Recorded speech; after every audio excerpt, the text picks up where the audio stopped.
Information is power. Welcome to my podcast. This is Information Man. Another presentation for you. I would like to attempt to provide information that can open up one's mind as it relates to Zimbabwe and one Robert Mugabe, who was or has been the president there for way over 20 or 24, 30 more years. But what I want to attempt to do is what the media has not attempted to do, what your alphabet media won't talk about. You see, although we've got the depiction of Robert Mugabe as a dictator, the reports is that he particularly went against whites in killing white farmers in Zimbabwe.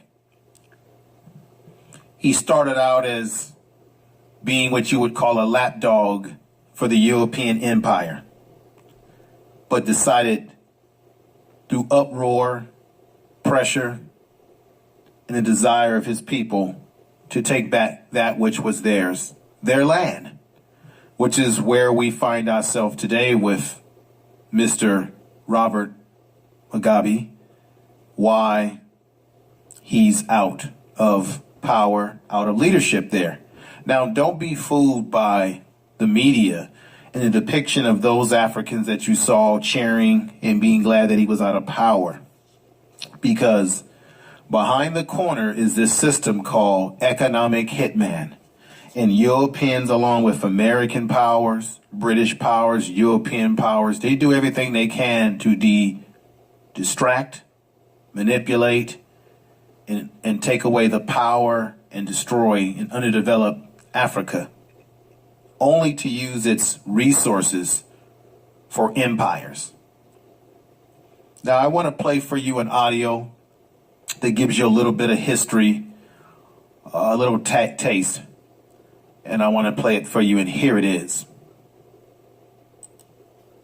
For several years, I've been very interested in Zimbabwe because Robert Mugabe is pretty much the only African leader trying to totally dislodge white power in Africa. A little history lesson on Zimbabwe. Now, that's part of the problem. Why he has been made to be an enemy in these 2017, in this year 2017, because one, he's the only African leader that has sort of been a thorn in Europeans' behinds. He decided to be his own man and take back land which was rightfully his people. Zimbabwe. White supremacy came to Zimbabwe starting with the genocidal lunatic Cecil Rhodes. The country was then renamed Rhodesia. As usual, white power attempting to erase a people by trying to rename them, since names link us to a specific time, place, and culture. About the only thing that remains of Cecil Rhodes today is the so-called Rhodes Scholarship. Many presidents and so-called white liberals have gotten it and are proud of it. The Zimbabwean people did to Cecil Rhodes what all Africans do. They fought him until they won. But, as so often happened, after the Europeans lost power, they may have lost the war, but they won the peace. In Uganda, the British installed Idi Amin to be their puppet and protect their interest, which he did, until he eventually became more willful than they were willing to allow. He tossed out the Asians and denounced the whites. They've claimed, with hardly any evidence. See, what you have has pretty much been a systematic problem in the continent of Africa, is that when you have so-called leaders in Africa, once they do the bidding of the European, they're okay. If they're killing their own people, destroying their own people, pillaging, the Europeans, the American power, the British power, the Belgian power, French power, all the European powers in the world, they don't really care. Once these African leaders decide to take back resources, power, land, resources, and responsibility back to their own people, that's when they soon become a threat, and they have to be executed or negotiated out of power through the economic hitman. And I'm going to get into the economic hitman and what that means with a clip for you. Moving on with the audio. That he murdered thousands, hundreds of thousands, possibly millions. Of course, not a single word of this is true, but it's been repeated so often that people have bought into it. In Kenya, the Brits had no problem letting their hand-picked puppet, Daniel Moy, run things for over 20 years. And when the people eventually barred him from running again, he passed the torch, or rather the knife, to yet another white stooge, Mwai Kibaki. I don't think I have to tell you that South Africa's first black president was himself. These are all the lapdogs that the Europeans put into control of parts of Africa, which is why Africa is so underdeveloped in terms of infrastructure for the people. You see, European countries like vampires are living off of the continent of Africa through its resources, its gold, its minerals. I think there's a mineral called coltan, which is used in our cell phones and our computers, and without it, they won't operate properly. So Europeans are invested. You also have the Chinese in Africa right now that are invested in controlling resources, getting their hands on everything they can. And Africa, without Africa, this world would be at a loss, but yet the people of Africa do not benefit economically from the resources, the rich minerals and resources of the great continent of Africa. The various different countries in that continent are not completely benefiting. You might have some dictators that benefit, but what Mugabe did, what made him unusual of the bunch of the lapdog type African leaders in Africa, is that he woke up through public pressure and of his people and decided, no, I'm taking back the land that belonged to our people, the land that was stolen from us. And that was the land in which you have these white farmers in Zimbabwe, and white people make up 1% of the population in Zimbabwe. And yet Mugabe is seen as a tyrant because he decided to kick the white farmers out of the country in order to give back that which was stolen from his people, back the land that rightfully belonged to them. That's been the controversy over there. Moving on with the audio. And picked by the very whites whom his so-called Truth Commission has arbitrarily decided to exempt from any and all prosecutions. Anyway, Robert Mugabe was a good little white boy for a while, doing as he was told, securing and protecting white interests. He killed anyone who threatened his rule, and the Brits had no problem with it. After all, he didn't touch the land they had stolen, nor was... Like I said, they don't have any problem with these African leaders killing their own people, especially if it's killing their own people with the respect of protecting white power. Eurocentric power, Eurocentric stolen land, resources, so on and so forth. And Robert Mugabe, at one point in time, he was a lapdog, as they would say. He did the bidding, but woke up one day and decided that he no more wanted to do this type of bidding.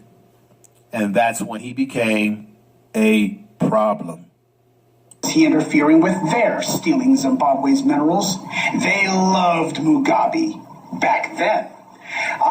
But they're singing a different song now. To hear the good white folks tell the story today, they sound like the police chief in the movie Casablanca, simply shocked to learn that Mugabe had committed ghastly acts of violence against people back when they were giving him praise and adulation. Now, you hear that. They're talking about what a dictator he was. That's what you're hearing about in the news today, the reports that he's a dictator, he was a horrible person. And they're going to show you those clips of African people in Zimbabwe dancing, singing, because they're happy that he's out of control. However, what they're not going to tell you, the Europeans had no problem with him doing anything harmful towards his own people, as long as he was working in the interest of an empire. What is an empire? How does it work? I'd like you to listen to an audio that should open up one's mind about what an economic hitman is. Now, I read a book by a man named John Perkins called Economic Hitman, Confessions of Economic Hitman, and he talks about how the banking system is used to strangle, hold, and affect what they used to call third world countries back in the 80s. Countries that are underdeveloped, and you seize upon their resources through manipulating their leaders. And that economic hitmans are real. And I believe that Mugabe was a victim of the economic hitman system, because they blame him for the hunger, the poor economic situations, but it was in fact the sanctions that was put upon Robert Mugabe in Zimbabwe, which affected Zimbabwe today, with people being hungry, poor economics, poor opportunity, because it was the United States and Great Britain, along with other European powers, that put sanctions that were worse on Zimbabwe and President Mugabe than they've done with even Middle Eastern countries who have been threatening and engaging in what we call today terroristic behavior towards people that they deem. Here is a breakdown from John Perkins about what an economic hitman is. In our Firehouse studio. Welcome to Democracy Now! Thank you, Amy. It's great to be here. It's good to have you with us. Okay, just explain this term, economic hitman, EHM, as you call it. Well, basically, what we were trained to do and what our job is to do is to build up the American empire, to create situations where as many resources as possible flow into this country to our corporations and our government. And in fact, we've been very successful. We built the largest empire in the history of the world. It's been done over the last 50 years since World War II with very little military might, actually. It's only in rare instances like Iraq where the military comes in as a last resort. This empire, unlike any other in the history of the world, has been built primarily through economic manipulation, through cheating, through fraud, through seducing people into our way of life, through the economic hitmen. In our Firehouse studio. Welcome. So as you heard from John Perkins himself, who was one of these economic hitmen, he says they cheat, they lie, they manipulate systems. It's a system of manipulation and control, form of white supremacy, if you would ask me, to create problems in other countries in order to live off those countries' resources like a vampire. So even if you have countries where you have these so-called dictators that are killing their own people, we did the same thing with Saddam Hussein. Saddam Hussein was created by the Western world. As long as he was willing to play ball with the oil and do the bidding of the United States, they had no problem with him. Once Saddam Hussein got a pocket, decided to be his own man and defy economic policies of the United States as it pertained to the oil, that's when he had to go. And they ultimately tried to blame him for 9/11 when all three of the men, or all of the men that were involved in crashing the plane, according to reports, they come from Saudi Arabia, who we do big time $1 billion of business with as it relates to the control of oil into the hands of the oil cartels, which the United States has control over. Long as that control of the oil keeps flowing, keeping the petrodollar of the United States up high, even though we know that the American dollar isn't worth anything. It's the petro oil cartel, the oil that keeps the dollar afloat. And President Robert Mugabe he is no different than any other dictator that they have done this to through means of manipulation economically. The knighthood, Foreign Secretary, do you believe he should be stripped of his knighthood? Well, I was horrified to find out that Robert Mugabe had a knighthood.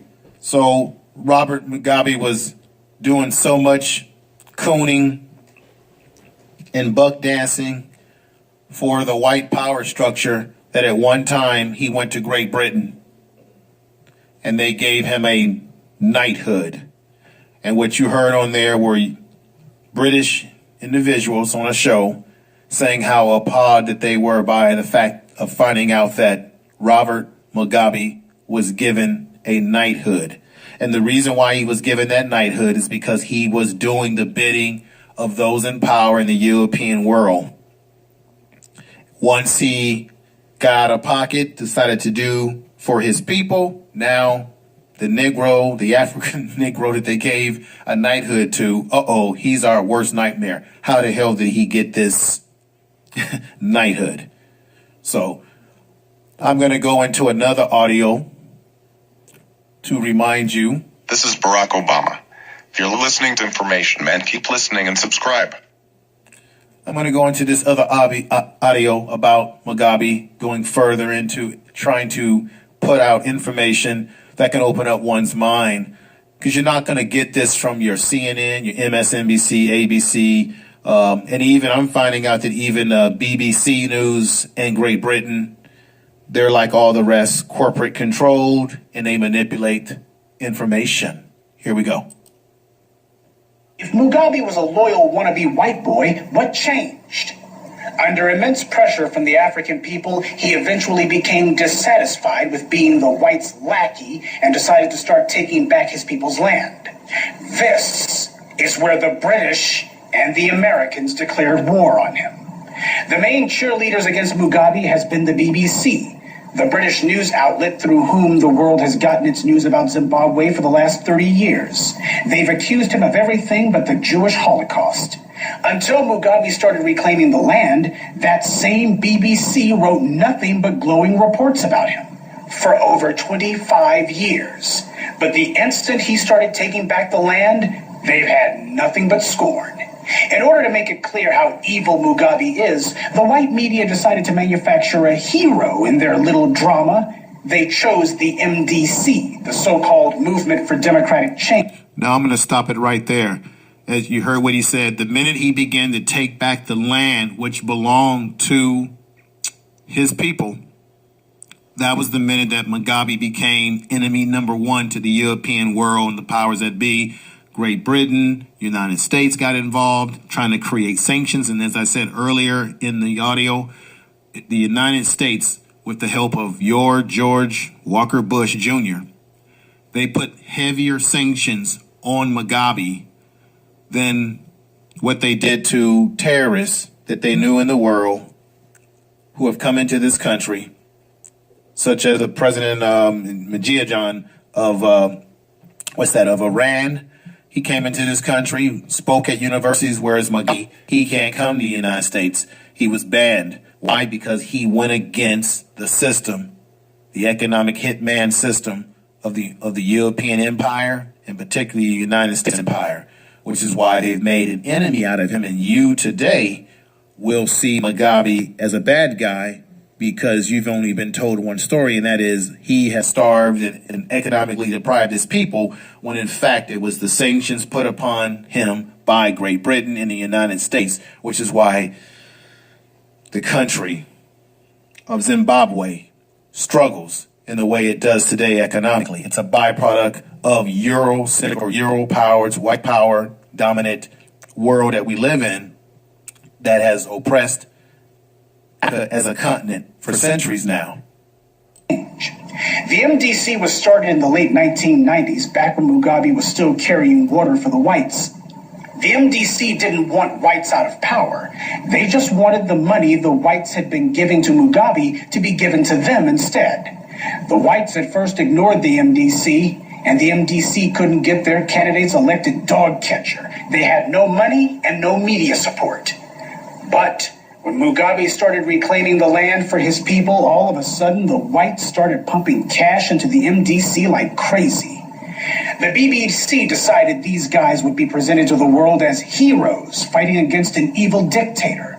Of course, they never tell anyone that the only thing the MDC is fighting for is for whites to keep the land they've stolen. No economic policy, no agricultural policy, no educational policies. The MDC's entire political platform can be summed up in 7 words. Don't touch the land the whites stole. Yes, Mugabe is called a racist, but the BBC never once has shown the world just who the men who run the MDC are. Men like Ian K. So Ian K that he's describing as a European who basically was one of the original individuals who brought colonialism or was involved in a colonialist system in Africa, because throughout the centuries, Africa has been impacted by colonialism. One of the reasons why there was a World War I was because it was all over who was going to control Africa, who was going to divvy it up. You had the French in there, the Belgians, you've had the United States got involved in it. All the other countries, European countries in the world, French, like when you see the old movies of French and legions and all that, which is why you have some Africans today who speak French. The Europeans put their foothold into Africa to control resources. Today in the United States, you have a program called AFRICON, where you've got a United States military over in Africa acting as if they're on a peace treaty mission, acting as if they're there to help the people with irrigation and farming and to give them infrastructure. AFRICON is just another military program or system set up by the Europeans of America to, one, control, maintain control of resources and power dictated to you by the American powers. Okay, because America is an empire. Now I'm going to play for you once again to remind you just what kind of empire America has been. Listen to this by my man Jordan Maxwell. Politics is simply a system by which men have put together institutions that we call the police department, the sheriff, insurance companies and banks, educational colleges and universities, government and laws and money, and all of these are man-made systems. Now, as you heard him say there, all of these are man-made systems. What's going on in these countries in Africa and a ruler like Mugabe, it's the same system. It's a government. Government is a system, like Jordan Maxwell said, set up by police systems. Do they have a police state system in some of these countries in Africa? You better believe it. We can look at South Africa as an example of that, right? So it's set up by laws, control of land, control of resources, a government system which we are ruled by, and it has its institutions, government systems, presidential systems. So these things permeate in our world, in our society, and these are the kind of powers that are used to control people around the world. Europeans do it every day. I'm going to go on with this audio. A domestic terrorist charged with numerous counts of inciting violence. And this guy is a member of the MDC and is now a Zimbabwean parliamentarian. In a country where whites are only 1% of the population, how is it possible that this guy can be a member of the parliament? Now, you heard what he said there. White people in Zimbabwe are only 1% of the population. So how could this individual be in control of a country, as he stated, that he shouldn't even be there because he did a lot of horrible things? He was terrorizing people, harming people, pushing the colonialism, but yet he's in power. And usually individuals like this get into power because they'll put some lapdog black leader in power. They have the money to bribe individuals. And I think at the end of the day, when you really break it down, overall, Mugabe, he got tired of doing the bidding of the Europeans. And it changed everything because his attitude was to kick them out of Zimbabwe. Take back the land, back to the people. And usually when blacks, Africans, black people stand up against our oppressors, historically, we're made out to be the bad guy. In this case, Mugabe was made out to be the bad guy. Let me play for you a 60 minutes audio from some years ago. Listen to this. The most promising democracy in Africa is now on the verge of economic collapse and political anarchy. This is what's going on in the countryside today. These scenes were captured by a cameraman for British television. White-owned farms and their black farm workers' houses are being seized and destroyed in a government-sanctioned campaign of racial and political violence. 7 white farmers have been killed so far, and not even their dogs are being spared. In the past year, a major slice of the white population has packed up and left the country, and thousands of well-educated, middle-class blacks are doing the same thing. In the once prosperous capital of Harare, there are shortages of food and fuel, and in Parliament, a resolution has been introduced to impeach Robert Mugabe. When I arrived in the country this morning, the first newspaper I saw was this one. Yes. The latest public opinion survey says President Mugabe's popularity has declined so much that 74% of Zimbabweans want him to go.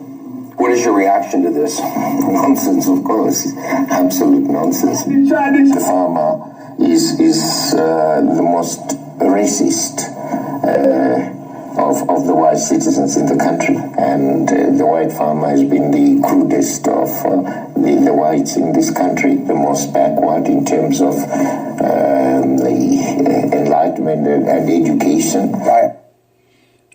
Now, you heard the man himself, Robert Mugabe, president of this country.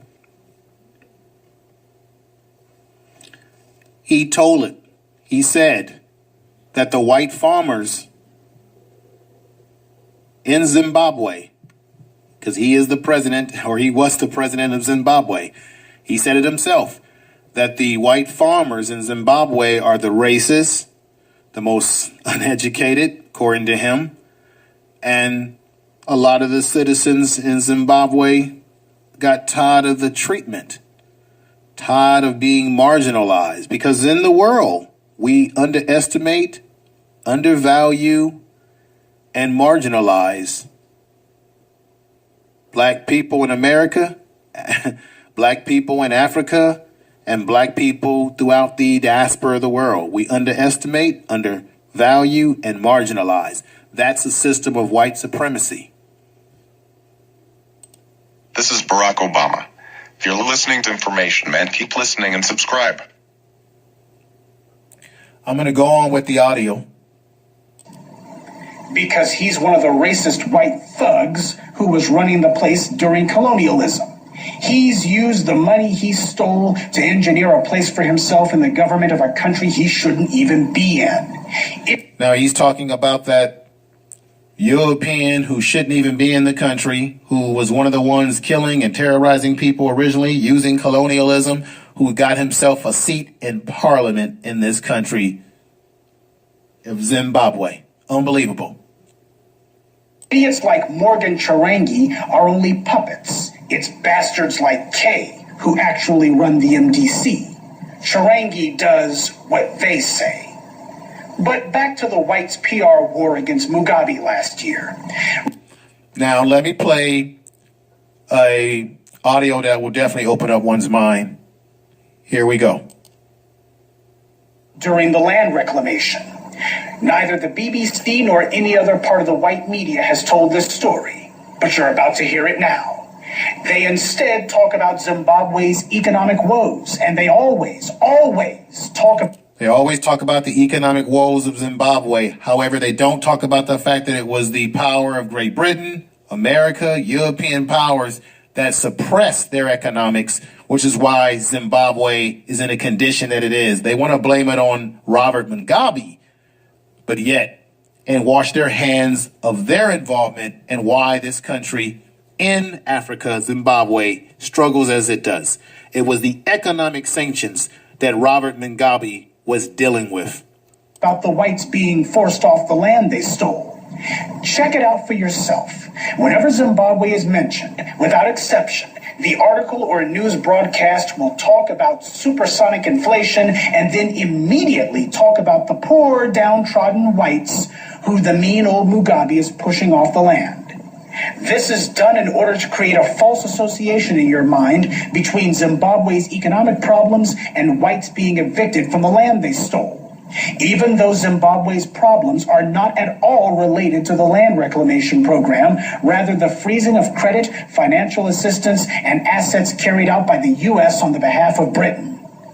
They also keep talking about the farms. Like the whites are just Farmer Joe working to feed the Africans. Let's get one thing straight. The Africans were no better off food-wise before Mugabe started taking the land back. The main people who benefited from the white so-called farmers in Zimbabwe were the whites in South Africa. The Africans have never had full bellies off of whites owning the farmland. You hear that? Africans, black people in the continent of Africa have never had full bellies or have benefited in any way by white Europeans being in control of land and producing food. If anything, the food has been benefiting the Europeans. The resources, everything that we know in the world has been benefiting off of Africa. Outside of the continent of Africa, other countries benefit, but the people of Africa do not benefit. So this whole thing that, well, the white farmers were doing such a great job for the African people is in Zimbabwe is a false narrative. Very much a false narrative. But that's the way propaganda works. They want you to think that reclaiming the land has caused massive starvation, when it hasn't. The sanctions have hurt Zimbabwe, not land reclamation. And the BBC is not a neutral observer in all this. They are a zealous advocate for the whites. As far as the BBC is concerned, hey, we stole that land fair and square. Now, how is it that they can get away with these lies? Because we, as black people, do not ask about it. This is why the white media will do interviews with the bootlicks in the MDC, but nobody thinks it's strange that not one member of Mugabe's government has been interviewed. In fact, W took out sanctions against Mugabe more strident than anything he ever did against Iran or Iraq. Neither Mugabe nor any member of his government or anyone seeking to advocate on their behalf financially can enter the U.S. Think about that. Ahmadinejad. Like I said, he was not allowed to enter the United States, yet you've had a Jinadad, someone who they characterize as a terrorist, who was allowed to come into this country. See how, once I said again, black people are marginalized, underestimated, and undervalued in the United States and throughout the diaspora of the world and even in the continent of Africa. John went to Columbia University and gave a lecture, even though he took Americans hostage in the 1970s. Say, isn't he supposed to be on the no-fly list? The U.S. has removed sanctions against Libya and normalized relations with that country, even though Gaddafi was responsible for the deaths of Americans. Now, we know Gaddafi was later, as we know recently, he was assassinated, killed, took him out of power. But at one point in time, when he was still in power, the United States knew what he was doing, and they were letting him off the hook for a lot of different behaviors. But they treat one group different than the other. And we know what they do with black folks. They treat us totally unrighteously. The destruction of U.S. airplanes and numerous acts of terror against the U.S., for which he has neither been punished nor so much as apologized. But Robert Mugabe, who has not committed an act of terror against the U.S., not supported anyone who has not even spoken in defense of anyone who has committed terror against the U.S., has sanctions put on him. So why is he on a terror watch list? Why can't he enter the United States? When Mugabe won the last election, the whites realized he was going to finally go ahead and toss them all out. That's why we saw the fake outrage from them last year. They tried to go to the African Union, figuring that because they had created the African Union and had most of its members on strings, that it would be a simple matter to get the poor Africans to denounce Mugabe. And after that, they would get the Africans to authorize the Brits to send in the Marines. Of course, it didn't. This is Barack Obama. If you're listening to Information Man, keep listening and subscribe. Happen that way. The AU rejected what was an obvious attempt at recolonization. So, the whites went running to the UN instead, figuring they would get their way there. But Mugabe had already shored up his political support on the UN through the alliances he built with China, who, as a permanent member of the UN Security Council, has veto power. And Russia also joined China in vetoing the Brits' plan to move forward with military action against Mugabe. The whites howled and screamed about it. How corrupt the UN is, because one vote is all it takes to derail the whites' well-laid plans. But those same whites have no problem when the US is the only Security Council member to vote against condemning Israel for its violence against the Palestinians, or when the US votes against a resolution condemning racism. Zimbabwe is a small, poor, weak country. But even so, Mugabe has outfought and outthought the Euro clowns every step of the way. It just goes to show, anyone who says you can't beat the whites at their own game never tried. Yes, we can. There you have it. This is why President Mugabe of Zimbabwe was marginalized, underestimated, and undervalued. And this is why they had to create whatever systems in Zimbabwe to get rid of him. So keep in mind, even though you see people cheering that he's gone, there's also another story. There's two sides to a story. And those black folks over there in Zimbabwe cheering are in for a rude awakening, because Europeans do not share power. And they're going to find themselves back in under the control of colonialism, although they already are, quicker than they know.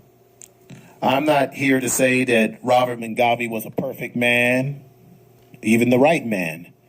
But the United States, Great Britain, and many European powers, they played their role in this man we call Mugabe, president of Zimbabwe, or former president of Zimbabwe, because he had to step down. So these are some of the things you have to understand. Yes, we can. I want to thank you for listening to my podcast. I hope it was informative. I hope it was able to open up one's mind. I appreciate the support, and please don't forget to subscribe. This is Barack Obama. If you're listening to Information Man, keep listening and subscribe. I want to thank you wherever you are in the world. Thank you very much for supporting my show, and I will be back with more presentations.